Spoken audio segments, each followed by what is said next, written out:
Shout out Redzone In the Lab podcast. Hey, what up, y'all? It's Benjamin St. Jude, DB for the Washington Commanders. I want to give a big shout out to Redzone In the Lab podcast. Welcome back to Redzone In the Lab podcast. I am Deuce, and we got Ken. We got Souf. Greetings. How you doing today, Ken? Doing good. I've had an interesting week, doing a lot of things, lots of plans. It's still summer here. We're in the mid to upper 80s. Send some fall weather down our way, Deuce. You got a new whip too. I do, but there's a story behind it. Okay. My daughter, son-in-law, two cousins that we're very close to, and I bought this vehicle. It's a Christmas gift for my parents. And they already know about it. They already have it. So that's the story behind it. It's not mine. It's a gift. It's a Christmas gift for them. And they're getting it a little bit early. Oh my, okay. That's cool. Yeah. It look good too. Yeah. So see you got that water over there. What's good, my boy? Man, you know, I'm trying to sip on as much water as possible. It's the only thing that's getting me through these tough times as a fan, you know. Tough times as a fan. Mm-hmm. Most definitely, man.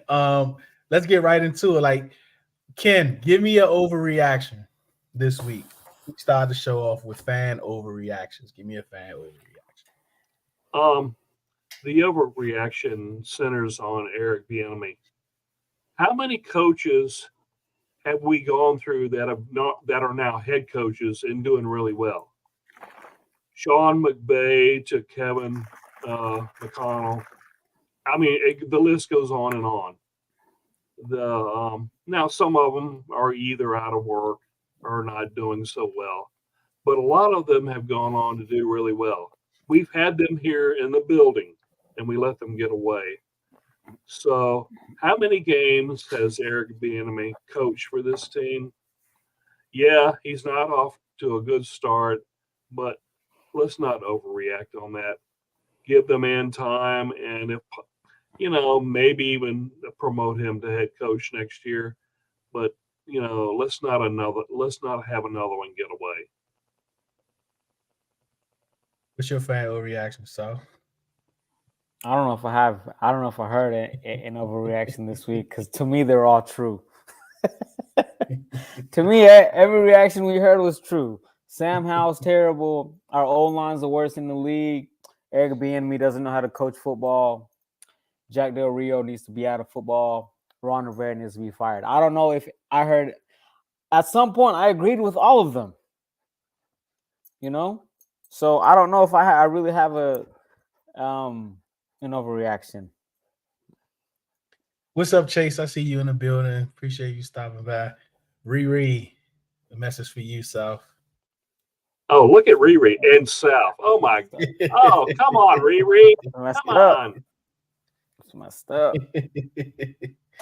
I will say, like, when you talk about the coaches that were here,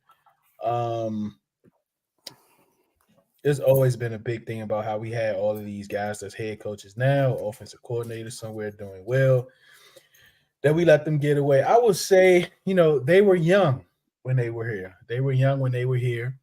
And, we had Gruden. Gruden was fired, and usually that's what happens. Like everyone else goes too. You usually don't keep someone, especially as young as they was, you know what I'm saying? And the thing with McVay, they decided not to go that route. So I don't know, man. Like, for me, an overreaction, I'm kind of like with South on this one. I don't think there are many overreactions this week. I think all the reactions are on par with the discussions this week, because this is they're all warranted. Losing to the Giants, man. Losing to the Giants. All right, man. Let's get right into. I don't even know what we can take from the Giants game, Ken. I saw your grades. You put your grades out there, but give me let's talk about some spotlights. Like, were there any, and outside of Tressway's 533 yards, breaking the record for most punting yards since 2017. That is like a terrible record to have. That means that we wasn't getting nowhere near field goal position in that game. So outside of Trustway breaking records, give me some spotlights from that game, Ken. It was a very small sample, but I like what I saw of Raquan Martin. He made one play that was extremely athletic. So I would like to see more from him. Another thing that I thought was a positive, he didn't really grade all that well, but it wasn't a disaster. And that was Ricky Stromberg coming in left guard because Sadiq Charles went down with a calf injury. And that gives him needed experience. He was on the field for a third of the game. So I think that's a positive there. I'm really high on this young man. And I'm not saying this because his mother just followed me this week on social media. I just want to put that out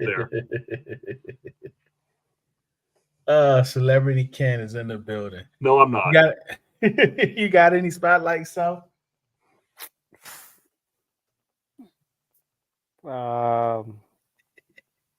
I'm gonna say Chris Rodriguez, maybe. Yeah. And maybe Kendall Fuller, because they don't throw at Kendall Fuller. They didn't throw at Kendall Fuller in this game. Maybe those two guys. Other than that, no spotlights. No spotlights for me. What's up, CJ? Yeah, man. So when we think about C-Rod, spotlight, Stromberg got in the game. He got blew up the first play he was in there, but he kind of settled in. He did. He settled in, though. Yeah. He settled in, which is a good sign. I mean, at one point in the offseason at one of Ron's press conferences, he said that, he's a developmental project, saying. So for him to go, and he wasn't getting no snaps in practice. I think he was like on a third team, maybe even a scout team. Like he was far down the depth chart. Ron decided to give him some go at guard because, Ron loves the position flex, right? He loves the position flex. So he was able to get some time there. Guard came in. So that was good to see. But from this past game, when we think about the overreactions, is there anything, let's say, is there anything the ownership can do or Ron can do or the GMs can do? Like, are there any coaches moves that can be made, Souf, that will give boost of somewhat to the players to have you have a different outlook on the season? I don't think so, because we're not really set up. I mean, the logical choice if we got rid of Ron would be to promote EB, because he's the assistant head coach right now. But that would be weird to me because going by the last couple of games, probably the second half of the Falcons game where our offense didn't do anything, and then last week where our offense didn't do anything either, it would be like promoting a guy who's also not doing his job, right? So I don't see, and then you would basically make him head coach, and then he would have more responsibility than he does right now, and he already is not being effective at what he's supposed to be doing. So, like, to me, that would be kind of weird, and I wouldn't really. And then, I mean, there's also Jack Del Rio, who's been a head coach before, who took over for Ron when he was going through his treatments and stuff like that. And I don't know, I don't recall the record on how he did, but I think they were okay.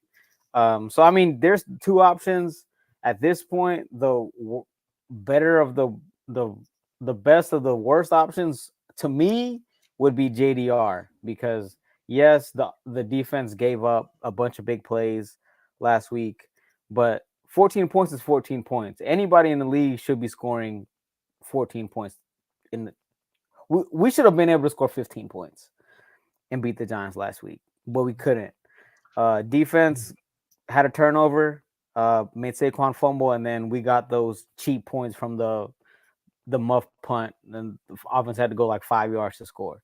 So, I mean, I don't know. I don't think you make a in-season move to get rid of Ron or anybody like that, because I don't think anyone I don't know if it would do enough.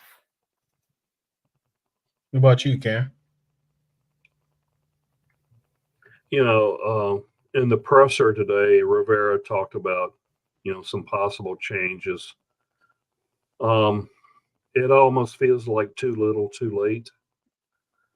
I realize we're only 7 games into the season, and if they go on a 10-game winning streak, yeah, they're 13-4. But is that realistic? Of course not. Look at the schedule. Yeah. This is a team that will probably be picking around 12th to 14th in the draft, maybe a little higher. I'm not saying the season is lost, because in this upcoming game against Philadelphia, anything can happen. It's Philadelphia and Washington. Throw out the records when those two play. But still, there's 9 other games that are potentially, games where Washington could very easily lose, even against the scrubs, like we saw against the Giants. They play up to an opponent, they play down to an opponent. That's never changed. Now, inserting Tyler Larson at center might provide a spark. In the last 7 games that he has played at center, Washington has gone 6-1. He's a good game manager at center. And I think that's what we need right now. So I would like to see that one change, but I can't see any other changes happening. Are they going to be sellers here this week or before the deadline? Unless they're blown away with an offer, I don't see it. I really don't. I realize that there's some chatter out there. But, the owner may nix that, because this is basically a group of good players that are being poorly coached. Yeah. So I think when you think about firing someone, I think any firings that happen would be to appease the fans, right? It's not gonna change, what's on the field. Only thing that's can change was, especially for the offensive, EB says, you know what, maybe what I want to do is not working. Maybe I need to kind of dial it back some more, maybe run some more, do some more quick game stuff and move on from there. But as far as removing Ron Rivera, like, what does he do?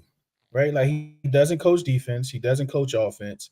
He walks up and down the sideline. Like, he doesn't do anything. If you remove Rivera now, you're essentially saying that he's lost the locker room and the players don't have faith in him. That's basically what you're saying. And then and I might be leaning with Souf, and I don't think Ron missed any games in 2020 either, Souf. I just think JDR was like impromptu if he missed practice or just whatever in case. the case may be. Okay. Yeah. So even if Ron is fired, they make, essentially that he's assistant head coach, so you would think that he would get the job. But you're also taking away Sam's one-on-one with Bieniemy, like Bieniemy being able to spend the time that he's spending with Sam, because he has to do other things now. So now you're taking that away from him, which can, in sense, slow down the development of Sam Howell. And then, EB can't do anything really. Like, he can't, like, everything is already in motion. The meeting sets, like, all those stuff is already part of the day-to-day. It's nothing he can do. There's nothing no interim coaches can really do, in season. They can maybe change some stuff, change meeting times and all that. But outside of that, it's not much. You can't change playbooks. You know what I'm saying? Like, you spent so much time learning specific schemes that you can't just change them, especially with these players and having that match zone that JDR has. It's a very cerebral scheme, and it's a lot of communication. And if you're not having communication, then it's definitely not going to work, as we've seen. So, yeah, Ken, like, I just don't see them making a move. If they do, it's just to appease the fans, for sure. So, what about on field? What type of changes? Let's start with the defense. This is my thing with the defense. Yes, we held them to 14 points. But that's a Giants team that had pretty much all backup offensive linemen. They don't have a lot of talented players. They had a 12-year vet quarterback. And I just believe that the talent that we say that we have should have been more dominant, right? Like there's no way that he should have had 4 or 5 seconds to throw the ball ever in that game. And it's not like they was doing max protection. It was one-on-ones. We wasn't winning one-on-ones. Even when it comes to Chase, Chase had 2 sacks. He had some pressure. Chase should have had 6 sacks and like 16 pressures. Because you think about it, Justin Pugh is like the size of Curtis Hodges. You know what I'm saying? So to me, maybe, and it may not be fair, but South, I just thought that even him should have been more dominant. I think Kaliki Husson had more pressures than John Allen and Sweat. Like he didn't even have nowhere near as many snaps. And I think all those guys had less than 5 pressures against that offensive line. Like for me, South, like I can't give the defense kudos on this game. I mean, I can't either. I think there's enough blame to go around for everybody. The defense should have taken over this game and been like, all right, our offense line isn't doing anything. Yep. We're gonna take over this game and we're gonna make something shake. But at the same token, it was almost like who's gonna get tired first, because our offense was abysmal in that first half. So that defense was on the field the whole game, the whole first half. It was 4 plays back out in there. Get you your water real quick because you're about to go back on the field. So I give them this much leeway, like this much credit. But as far as, I mean, I mentioned this before on here. I think our D line, they rest on their laurels. I think they walk into the games and where I'm Deron Payne, I'm John Allen, I'm Chase Young. Although Chase Young, he's giving effort. I see it, whatever. I think most of us see it. Montez Sweat was a no-show in this game for the most part. He made a couple of nice run stops. But as far as like pressures, I think him and Chase met at the quarterback on the one, but it got called back because it was a illegal contact or something like that. He got a sack. Yeah, they had 2 half sacks. Yeah. So, but I mean, as far as like we got guys who are second stringers, third stringers, we're looking at this game like, oh wow, they have no starters on the O line. What's that supposed to mean? We're gonna eat. No, it didn't mean that. It meant these guys are playing like all pro offensive line, and our defensive line looked like these guys were all backups. So yeah, I mean it was kind of like disheartening to watch this at home. Like you're thinking, okay, we're gonna do something on defense today because their whole O line is hurt. What's up, Chef? Famous Janet, calculated. He said Washington, I guess being fans is like having kids. You see their potential, but they keep letting you down. It was bad. Yeah. That's tough, Chef. Who's to blame? It all starts with the head, and that is the head coach. So, I mean, what do you think about the defense? Can you, like, if outside looking in, if you just see 14 points, I think they held them scoreless in the second half and all those things. Oh, this defense is great. You see the sacks, the pressures, and all those different things. They had a great game, but looking at that game, how do you think defense performed? I get the feeling that they're frustrated. Mm-hmm. I don't think they're frustrated with their defensive coach, defensive coordinator, or any of their position coaches. I think they're frustrated with the offense. Let's go back to the late in the third quarter of the Atlanta game in the fourth quarter. The rest of the way, Washington had all 3 and outs. It was on the defense to preserve the lead and produce the victory. Offense did them no favors. And then we see what the offense did against the Giants. I mean, they were basically a no-show. The only time they had a touchdown drive is when they started the Giants' 21-yard line. Like Souf said, it happened on a muff punt. And so they were able to drive 21 yards and avoid a shutout, essentially. So I think they're exasperated, frustrated, absolutely angry at this offense for constantly going 3 and out. Between that third quarter of the Atlanta game up until well into the Giants game, they had a 1 for 19 streak on third down conversions. 1 for 19. That's not getting it done. And I tell you what, I played defense back in the day, back in the dark ages. And I remember a little bit of that. We had a pretty decent offense, but I remember one game they weren't, they were not doing their job. And we ended up losing the game by a close score. But we on the defense, we were doing our jobs. And after that game, we had a little bit of a confrontation on both sides. Quickly, put down. But when I saw John Allen griping after the game, but not calling out anyone out specifically, it just felt like to me he was saying, the offense is not doing their job. He did say we're not doing our job.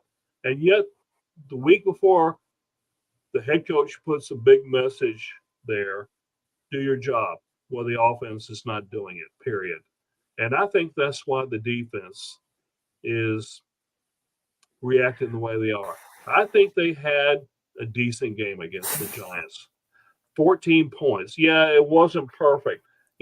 Early drive, they let the Giants go down the field. But what did the defense do the rest of the way? Except for a couple of plays here and there, they shut the Giants down. It's like we just said, why can't our offense against these Giants score at least 15 points? They should have put up at least 20 in that game. But look at the offensive output against Chicago. And then look at the offensive output against Atlanta.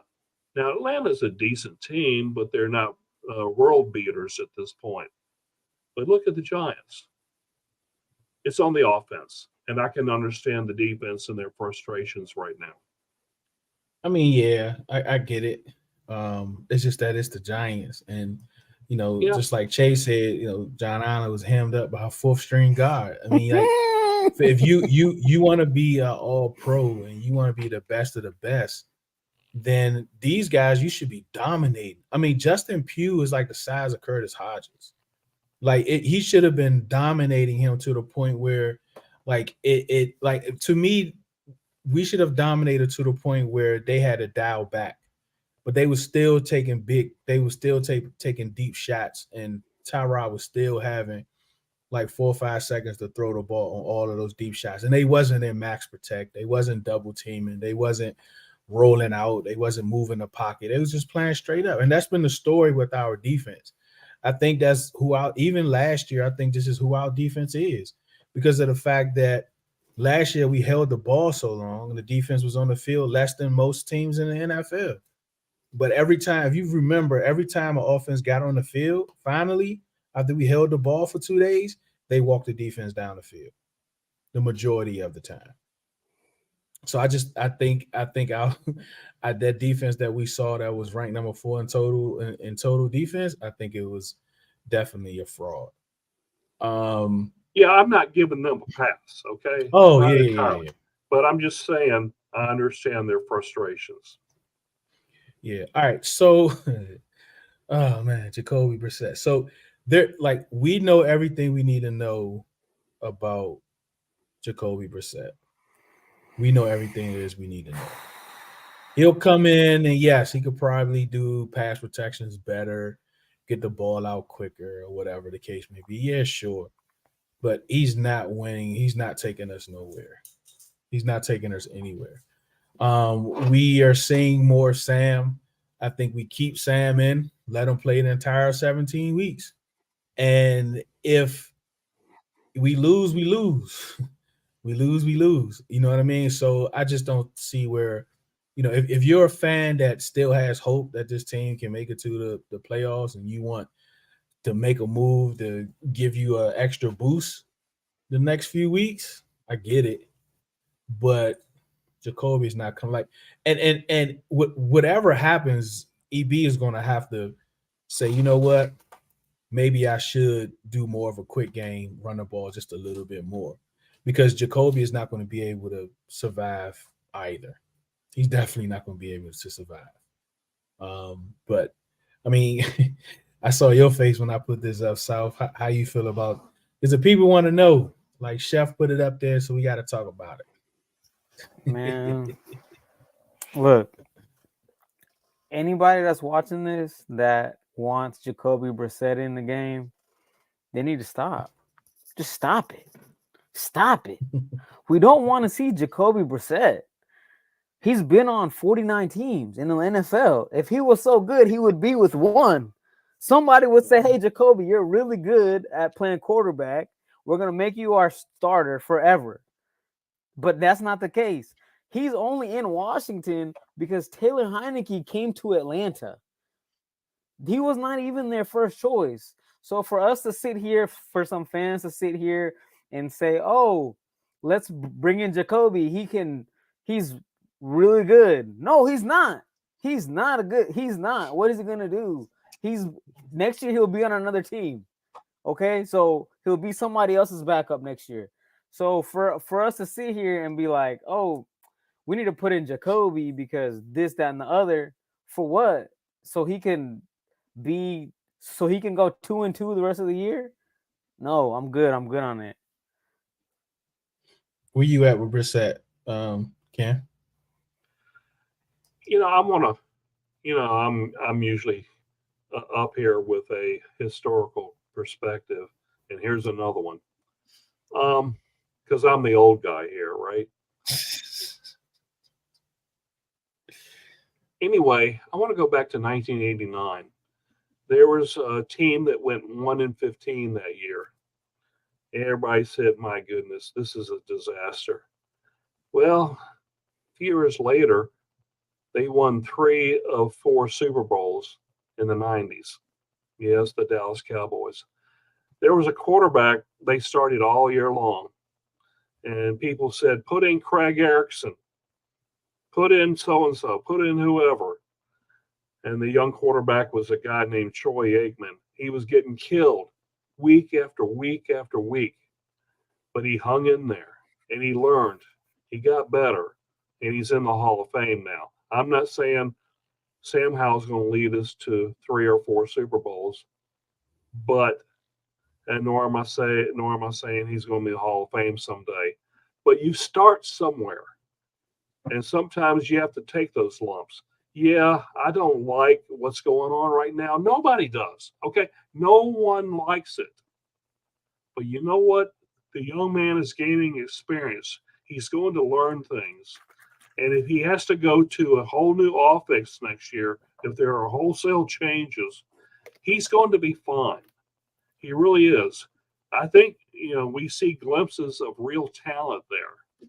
He still has a lot to learn. But my goodness, if a lot of you could have seen Troy Aikman during that time, you would have said, this guy is a scrub. He's going to be out of the league in 2 years. And I'm seeing some talk like that about Sam Howell right now. Maybe that happens, okay? But none of us can predict the future. Yet let the young man learn, go through some tough times, but tough times make good, tough football players. And I think he's one of them. That's all I got to say. History lesson is over for today.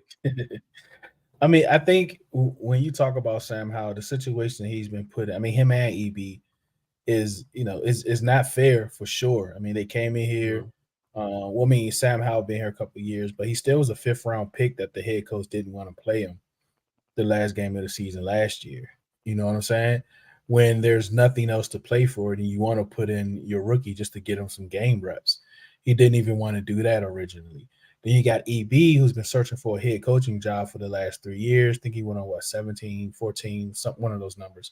Interviews, didn't get any jobs. So now you bring him in as an assistant head coach, offensive coordinator, where he's running the show for the first time under a lame duck year with the lame duck head coach that has new ownership.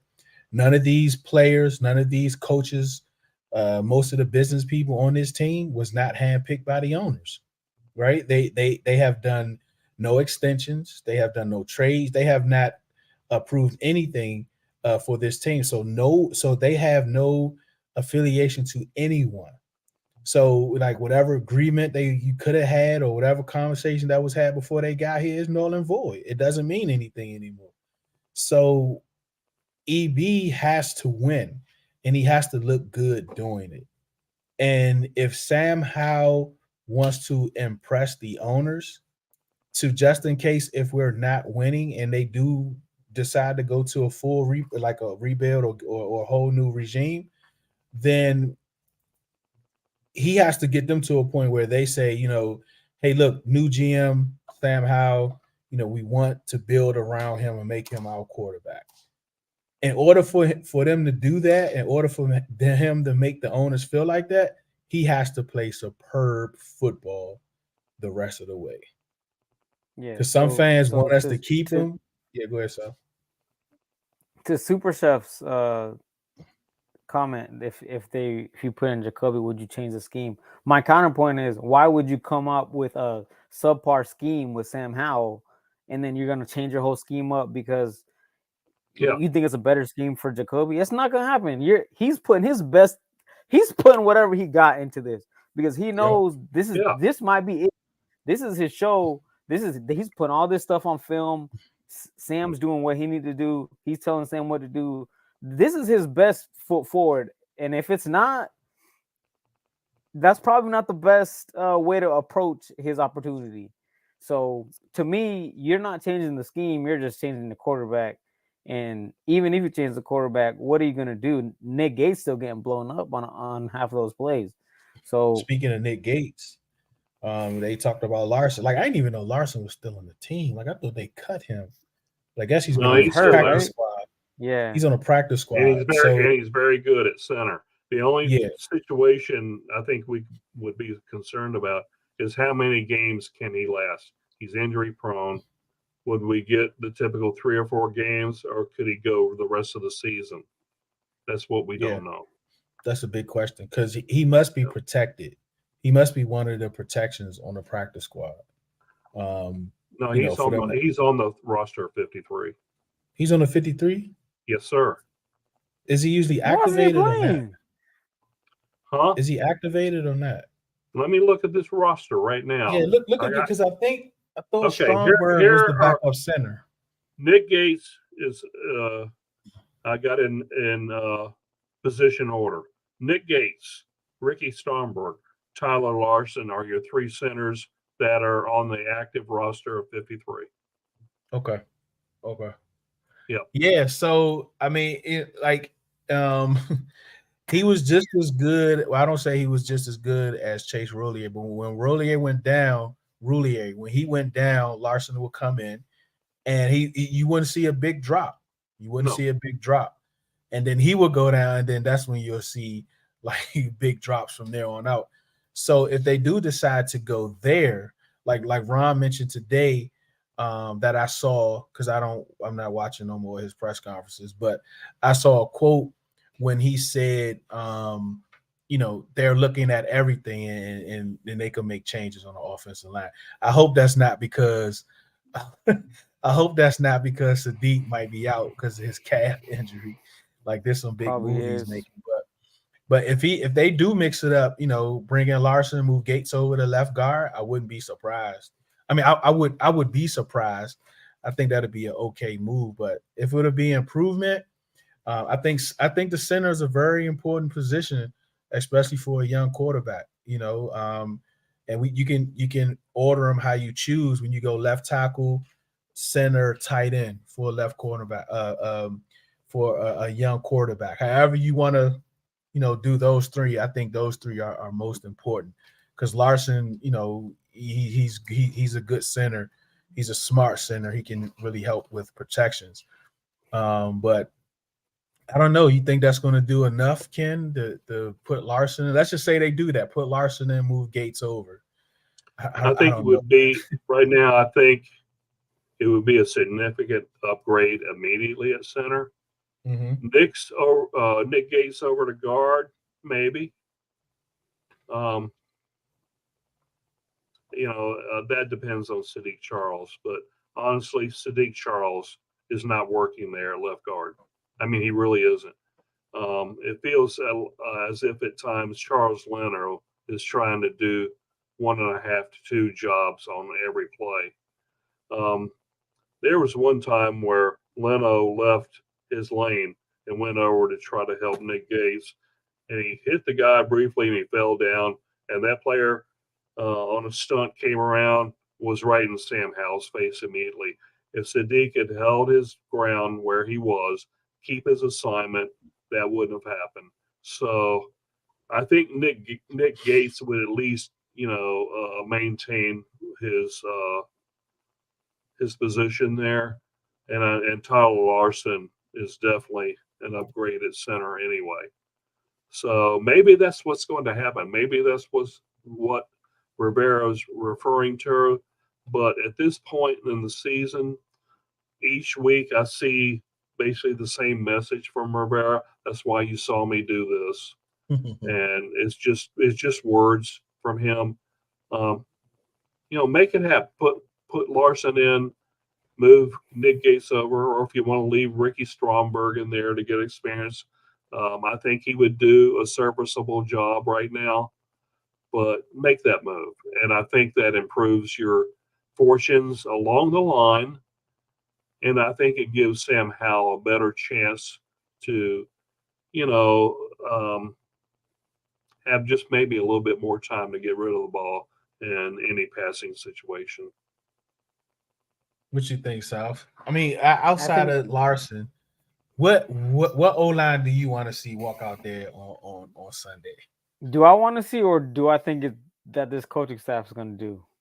We ain't talking about the coach. The coach staff ain't gonna do nothing. If it was me, I would put in. Nick Gates would never see the field if it's up to me. Nick Gates gonna stand next to EB or whoever he want to stand next to and stand on the bench. Larson would go in the center. I'd probably put Stromberg in at guard and then leave everybody else. Wiley, I want to get Wiley out of there too. But the thing is, I don't know. Can Leno play right tackle? He's never been over there. I think you leave him where he's never been over there. No. Mm-hmm. Yeah, so I would want Lucas in there.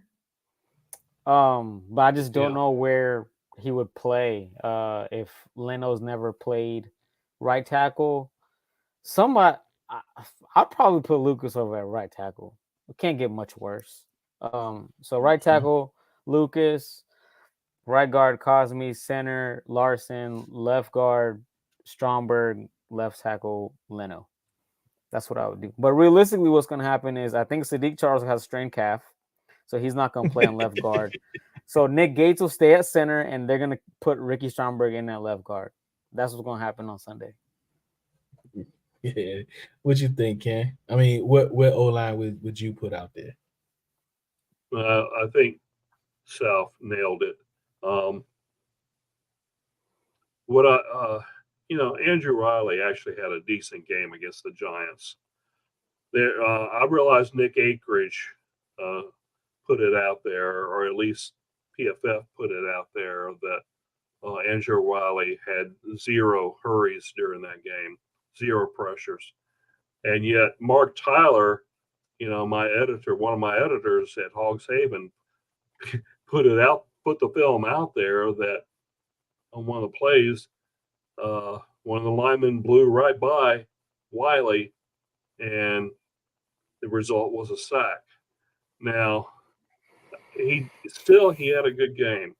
So will that continue? I hope so, because if he is improving, maybe you don't make that move yet. But I wouldn't be opposed to Lucas getting out there. Yeah, I just don't think Kayvon Thibodeau is really that good, to be honest. I just don't. He's not. I don't think he's that good. So, but at the same time, I mean, Wiley is bad against everybody. So for him to have no pressures or less pressures against Kayvon Thibodeau, a younger guy that has some speed, is a plus. Do I think he can keep it up? No. Right. So, you know what I mean? Like for me, I think I would go I would go Lucas. And my thing about Lucas is, look, he's been a backup for 4 years plus years. You know, he's a swing tackle for a reason. But if you want to boost and you want to see what something looks like, hey, go ahead, give him a shot. You know, you go Lucas, you go Cosme, you go Larson, you go Stromberg, and you go Leno, and see what happens. And see You what know, happens. the one thing that frustrates me, and this is just a quick aside, was that Martin Mayhew, it turns out, wanted to trade in the second round back in the draft in April, and he wanted to move up to get Steve Avila of TCU, one of the Oh best guards man. coming out of the draft this year. Mhm. And I know Washington loved him. I had him mocked to Washington so many times. I don't know how many times they met with him in the process. I know they had like 5 or 6 meetings at the Senior Bowl, and then they met with him, the top 30 visit. They met with him at his pro day. They met with him at Combine. They placed a priority on him, and they wanted to move up in the second round, do a trade and go and get him. And he said, we weren't aggressive enough. Well, that's how you make those trades. That's how you get those players. That's how you get those good offensive linemen. You have to be aggressive. Look at Howie Roseman of Philadelphia. He just added another really good player, and they're always making moves. Now, I don't know if I want a front office like that to mortgage our entire future, but I don't mind a move once in a while to make to go for a player, especially one that you coveted during the draft process. And right now, Steve Avila at left guard would be a true asset to this team. I agree. Make the It's a lot of moves. players. If you think you need to make the moves, make the move. Period. Yeah, but hopefully this regime won't be head of the table come April. Won't be in a green room come April. Um, but yeah, but just y'all want to look forward to Philly, or or you want to just go I straight to mean, Monday? you know what? You know what I want to say about this? Because Washington is the best team in the NFL at providing false hope. They are the best team in the NFL. If they're good at something, they're the best at that. Because last week against the Giants, even if we had scored a touchdown, tied it up, we would have found a way to lose that game somehow.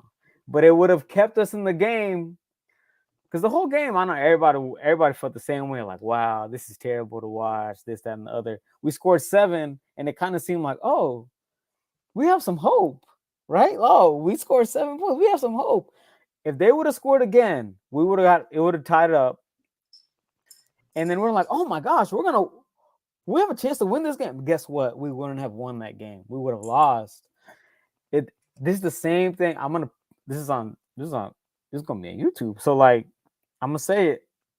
I have a feeling we're gonna beat Philly, but then Yeah, I agree with that. so I have a feeling we're gonna beat them, and then the following week we're gonna lay an egg, right? So this time next week we're gonna be way up here, like, oh, we're the best team in the league. Oh man, we're going to the playoffs. Sam Howell's great. EB, promote him. Get rid of Ron right now. Promote EB today. Guess what? Whoever we play next, who do we play after Philly? Seattle, or is it New England? Seattle, then New England. We're gonna lay an egg probably in both those games. So like, that's how it's gonna be. That's what this team does. They get us real high, and then they just drop us, and that's what's gonna happen.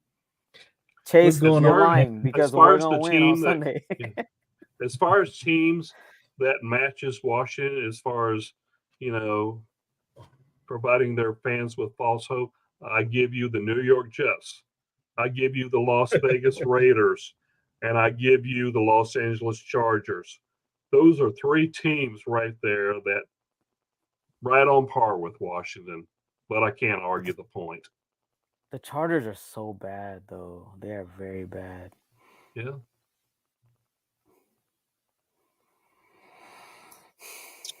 But you know what? The thing, about the 12 to 18 slot You can hit on those. is and also there's about 3 to 4, and let me know if I'm wrong, Chase, but it's about 3 to 4 quarterbacks that can be drafted, like with the first 12 picks or whatever, that can be that's slated projected to be NFL ready. And you got another 3 that's projected to go just a little later in the first and early second. That's projected to possibly be able to start too if you build around them. And I know, Ken, you're probably about to start that process, and I know quarterback is going to be on our agenda this year. I'm already well into the process. Oh, you already well into it? Yeah, I figured. Yeah. I know you started early last year, so I didn't know if you started early again this year. But that's what the 18 slot. I think this is probably one of the best drafts. And a lot of people is calling it the COVID draft. I thought last year was, Ken, but is this the actual COVID? Because like the draft is deep at so many positions this year. It is. I think last year you can make a case for it being the COVID draft as well as this year. These are the 2 years we are really, you can label it that way. But beyond that, we get back to some semblance of normalcy next year. Yeah, because these kids now is like the kids that was freshmen in 2020, right? Yeah. And maybe took a year or stayed on it, whatever. Yeah. What's up, Glenn? I see you. So what I'm saying is, Yam, is that if we do have that pick this year, like we can do a lot with it. Like we can get a home run player, or projected to be a home run player. I mean, we can move up or we can move down a little bit to add some more picks, because I think this draft is going to be real rich. Day like third round and early in day 3. So I don't know, man. It's going to be something to see, but I'm not too worried about getting that mid pick again this year compared to previous years. So, here we go. She's here. She's here. Oh. Let us go on to the next question. So you're a Chiefs fan this week, huh? Hey, man, I gotta get my wins in somewhere, and it was real disheartening, right? Because against the Giants, we had 46 yards on offense in the first half. Patrick Mahomes had like 250 yards by himself in the first half. So like, I was like, man, it must be real nice to have, an offense like that to just go. Well, they have Taylor Swift, so that's how it happened. We could have Taylor, whoever's filling the last name, and I don't think we would have gotten 200 yards. You already said his name earlier. You said his name. That's boy. 50 cents. Did I say his name? You Oh, I said his did. name. I did. Yeah, you did. Yeah, 50 cents. Yeah. Yeah, we too, man. Like if Sam could be a good quarterback, like we were, and he can show promise that he can play in the NFL and be a QB1 and starter, man, we could do so much in this draft. But if that's the question going into the offseason, is if he's the guy, then we're probably going to go quarterback and make some moves to move up in the draft to get one of those guys for sure. So I commend you guys for thinking that far ahead, because I can't even think about the draft right now. Like I'm worried about the Eagles. I'm worried about how I'm gonna feel come Monday. I mean, Smoke said he's in 2025. It's called multitasking. For 15 hours this past Saturday, it was all draft work for me. I was grading every game and all that. I was pretty busy. That's the way it is now. You have to start early on doing it, but I can turn it on and off during the week and on Saturdays and Sundays, focus on one or the other. It was difficult in the early days of doing that, but I've learned how to do that. So once you start doing it, it gets easier. It does. That's why I'm glad I don't have to do it. I got Ken, I got Telly, I got DT, I got all those Chase. Ken, I got all those guys to watch college, and I just steal all their information. I don't have time to watch college. And I've got South's sister to help me out too. Yep. You do. Hey, but you know who my sister's other team was on Sunday? I'm embarrassed to say it. The Ravens. Oh man. Ooh. But they played. Yeah. They played. Yeah, they beat the mess out the line. Detroit. She saw that score at the bottom. She said, "You know what? I'm a Ravens fan today." That's terrible. That's even worse than being a Chiefs fan. They did a Yeah, number on the Lions. I mean, they destroyed the did. Lions in They that beat game. the brakes off of those boys. Oh, so and I noticed nobody's talking about Ben Johnson this week. No, you're right. No, You're right. no one is You're talking right. about Ben Johnson. Yeah, he But got his somebody number said it called. earlier in on Twitter that Ben Johnson also throws the ball at like a 65% clip. Yeah, he So I throws was it. like, Yeah, most definitely. Yeah. He does. He so I'm does. like, what's the difference between us and our He has offense an and their offensive offense? line. He has an offensive Yeah. line. And a veteran quarterback that can get the ball out. Yep. But that's where I'm at, man. Like, I don't know what's going to happen Sunday. I'm not ready to punt on the season yet, Glenn. But yeah, no, me neither. You know what else I want to put to rest that I hope everybody puts to rest? This Jabril Cox thing. Because he's got to be some real pookie dookie for them to keep bringing in these linebackers for workouts, and he's still sitting there on the practice squad. So I just want to put that out there. I don't want to hear about Jabril Cox anymore anywhere because he's not getting PT for some reason. They keep bringing in guys off the streets for workouts. So what's that mean? They put David Mayo in there on Sunday.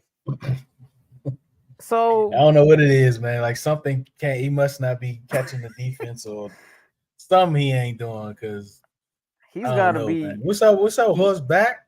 Appreciate you joining, bro. Chase said he runs the ball. I mean, is it 65-35, Chase? Because man, I watched that game the week before last. Man, it was like for 5-6 minutes straight, they was getting like 12 yards a clip. Man. I was like, this is ridiculous. This is crazy. Running? No, just offense in general. Oh man, that's they was nice. just getting 12 yards a clip, like 12 yards a minutes. clip. Yeah, for like 5 straight minutes. That's nice. I was like, yeah, they just keep getting first downs over and I over. can't relate to that. What is that? I can't relate to it. Right. We can't. We don't even know what that's like. We can't even get a first down in the first half. Yeah. My goodness. I'll have to research that. We can't even get 10 yards in the first half, Ken. It takes us 22 minutes to get a first down. Oh man. And that's pretty quick for us. Man, yeah. That's something else, boy. Malpractice. That's what I'm saying.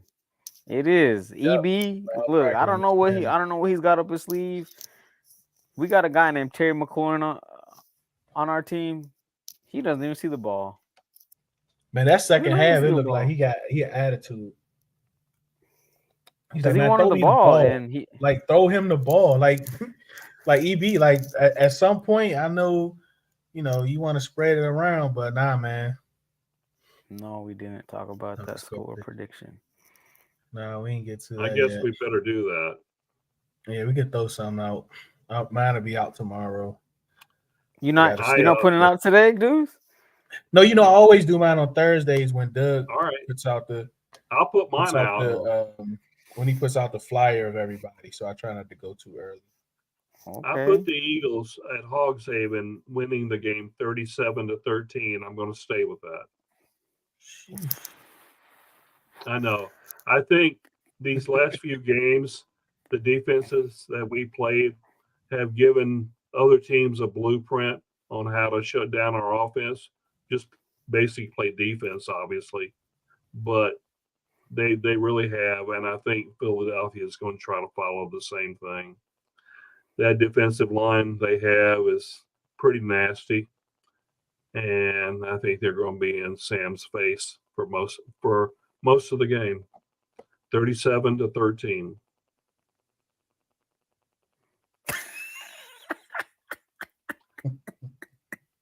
Glenn said a lot to not enough. And this may or may not be reverse psychology. We'll see. 34-24. It's not too far off from what I'm saying. What you got, Souf?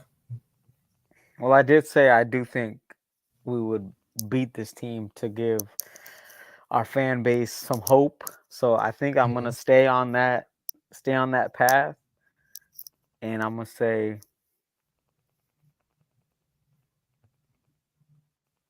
31-27. Good guys. 31-27. Good guys. And listen, when that happens, Twitter's gonna be crazy. It's gonna be. See? Hey, look, I'll take it. Twitter's crazy already. No, Like I'll take it.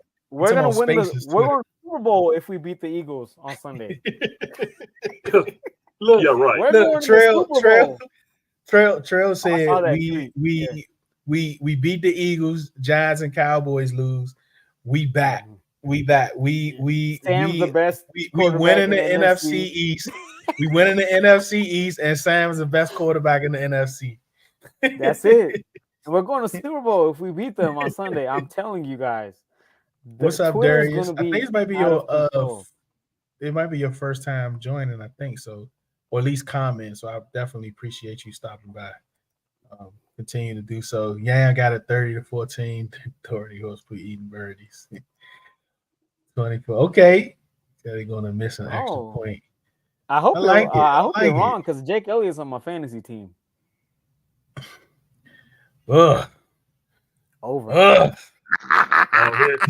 Here. That is a good question. Over. Hammer. Hammer the over. I mean, hammer. Good question. If Tyler Larson, okay, I'll give a qualifier here.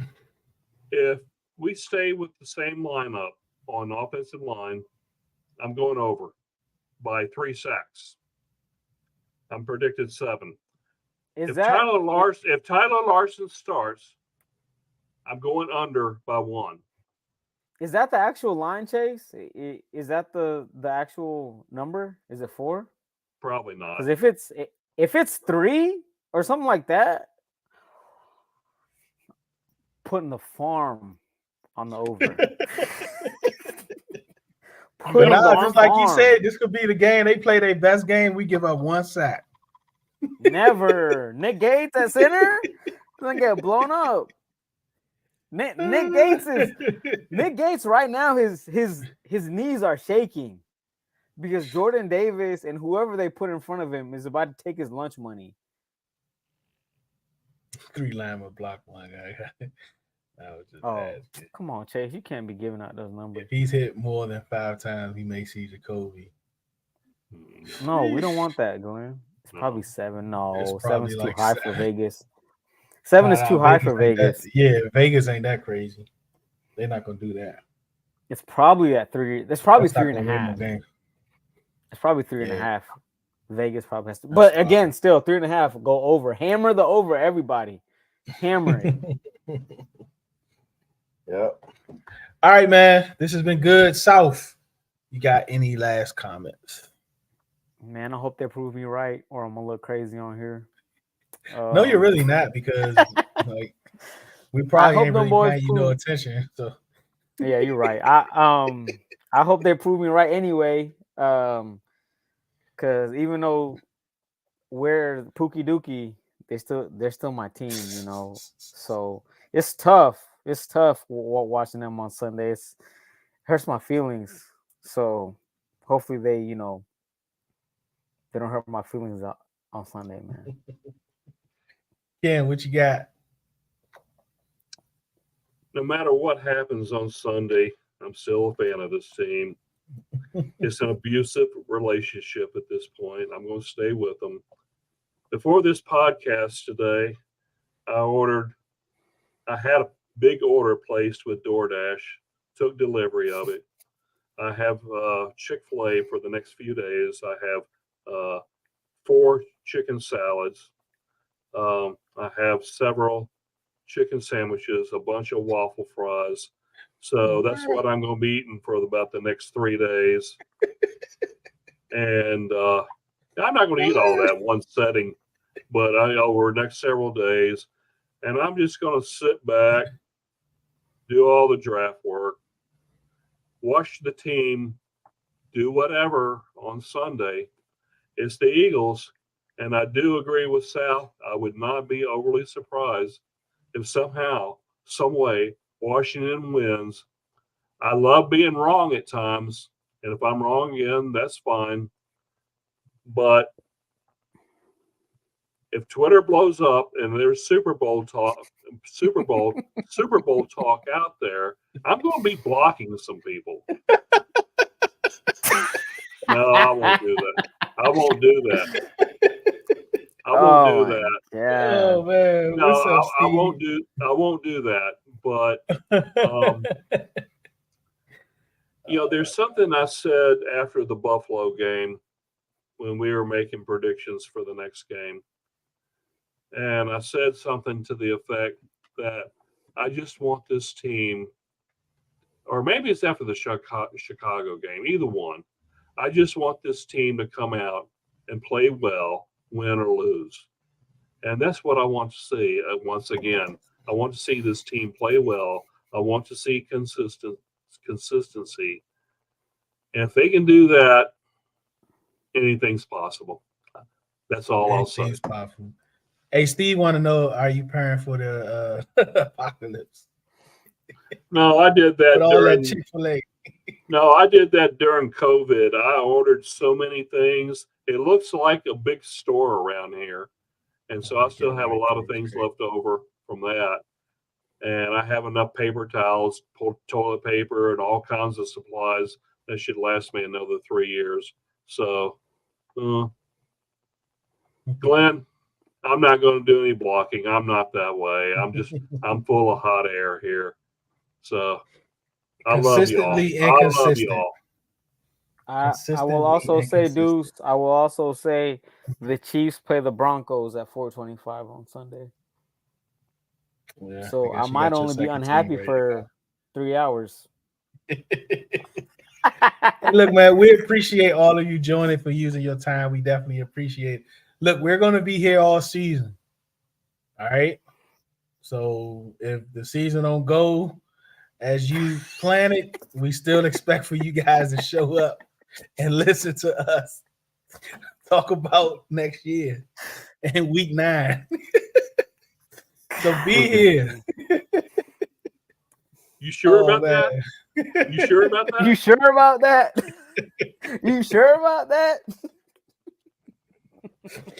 Oh man, remember, do it because you love it, not because it loves you. Appreciate all y'all for joining. Appreciate all y'all for stopping by, for commenting, for watching, for listening, for sharing. Oh no, hold up. Look who in the building. Oh, we definitely winning Sunday. We got Mayo. Well, maybe we're not winning because he said he refused to talk football till the season is over. Lakers winning the West. Yeah, we down bad, boy. Hey, Mayo, didn't the Nuggets just beat the Lakers yesterday? They started the season how they ended it. Ooh. Oh man. Remember, do it because you love it, not because it loves you. One beat, one sound, one heart, one love.